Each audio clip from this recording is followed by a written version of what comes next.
Hello everyone, my name is Jeevan, son of Mariappen. My matrix number is TE22011. My supervisor's name is TS Dr. Yong Siang. My title for the final year project is the psychological factors of sustainable building materials on construction workers and occupants. So, this is the introduction part for my final year project.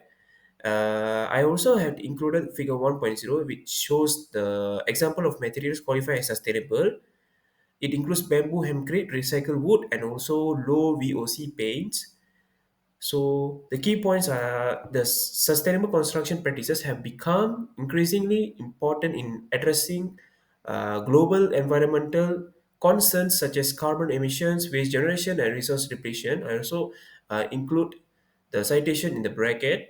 And one major advancement in this area is the use of sustainable building materials, including bamboo, hempcrete, recycled wood, and also VOC and paints, which are chosen for their environmental friendliness and performance benefits. Not only that, the research has focused on the physical and environmental advantages of these materials. They have psychological effects on the people who interact with them, such as construction workers and people's arguments. Remain let's explore. So I proceed to the following slide, which shows the problem statement. So the figure here shows the effect of construction towards the environment. According to some research, construction accounts for up to 50% of climate change. It also influences landfills and causes air, water, and noise pollution. So the global construction industry is experiencing a major transformation towards sustainable practices. The use of non-eco-friendly materials will cause the environmental degradation, carbon emission, and resource depletion. The demand for sustainable building materials does not include the use of eco-friendly materials such as hempcrete, bamboo, recycled timber, and low VOC paints. These materials do not help reduce the ecological footprints of buildings and do not promote climate resilience. Green building certifications do not support this movement and do not encourage sustainable practices. The psychological effects are not included in the current green building certifications. So this next slide shows the research questions. I have prepared research questions based on my objective. So the first research question is what are the key psychological factors influence using sustainable building materials among workers and also occupants? Which psychological factors have the most significant impact when exposed to sustainable building materials among construction workers and occupants? It was the second question. The third one is how can psychological factors be effectively integrated into a framework for sustainable building practices? And the figure 3 shows the sustainable construction practices in building infrastructure. So the next slide shows the objective. There are three key objectives. The first one is to identify the psychological factors, and the second one is to determine the critical psychological factors. The third one is to develop a framework integrating psychological factors into sustainable building practices. So the motivation for my FIP research is this research is motivated by the need to expand the focus of sustainable construction beyond environmental academic benefits to include human psychological well-being. And for the second one is while materials like bamboo, hempcrete, and reclaimed wood are known for their ecological value, their potential effects on mental health, comfort, and productivity in both workers and occupants remain largely unexplored. For the third one, the outcome of this research will make construction professionals more informed and human-centered decision can promote both sustainable and psychological wellness.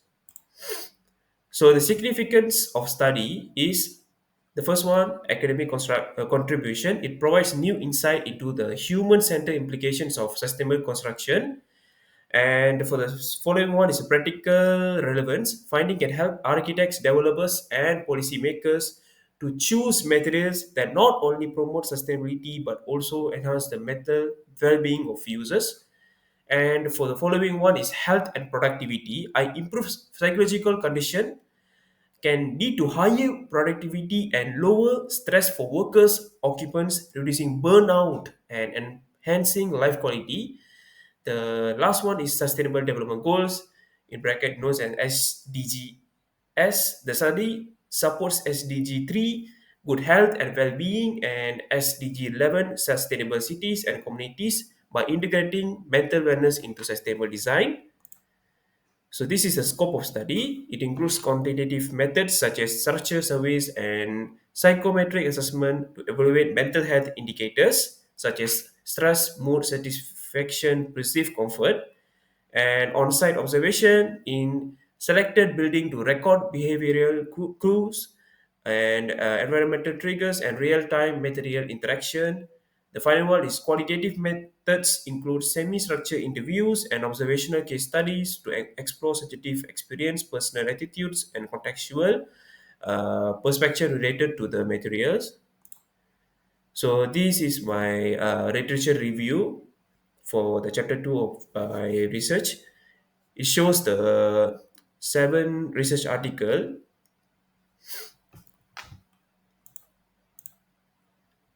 So the literature gap is divided into two. The first one is existing. Most existing studies on sustainable building materials emphasize environmental performance and cost efficiency, but rarely examine their psychological effects on users such as construction workers and occupants. For the proposed version, this study aims to explore how sustainable building materials impact psychological factors like well-being, stress, and comfort, filling the gap by focusing on human-centered outcomes in real building environments. So the first topic is sustainable building materials. Second one is environmental psychology and built environment. Third one is psychological impacts on construction workers. Fourth one is psychological impact on building occupants. Fifth one is health and safety perspectives related to the materials. Sixth one is challenges and limitations in current research. And the final one is integration of smart or sustainable technologies. So the research methodology over here is the figure shows the research methodology of my final year project, and this is the flow chart. For the data collection, I have included four types. The first one is triangulation method, and followed by the qualitative and quantitative approach. And it also includes the interview and the survey and questionnaire design. For the data analysis, I can obtain thematic analysis by gathering data coding determines themes, arranging codes, and identifying findings. Also, analytical hierarchy process. It includes HSP choosing a leader. And from there, the goal is to choose a leader which is experienced with education, charisma, and age. Can be divided into four by alternatives. Last but not least, this is the Gantt chart for my final year project. So I begin with the first week.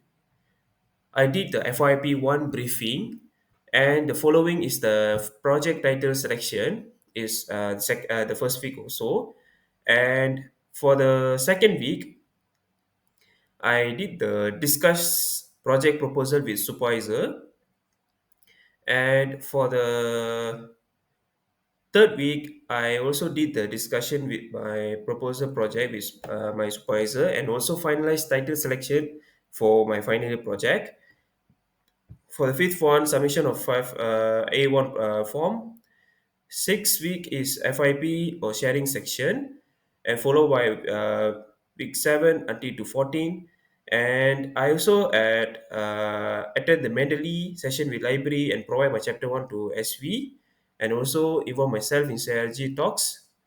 And lastly, do with the presentation briefing, and not only that, presentation online is on my final week, which is on 16th week. I think that's all from me for the Gantt part. Thanks for your attention, uh, all of the viewers, and especially my panel. Thank you so much.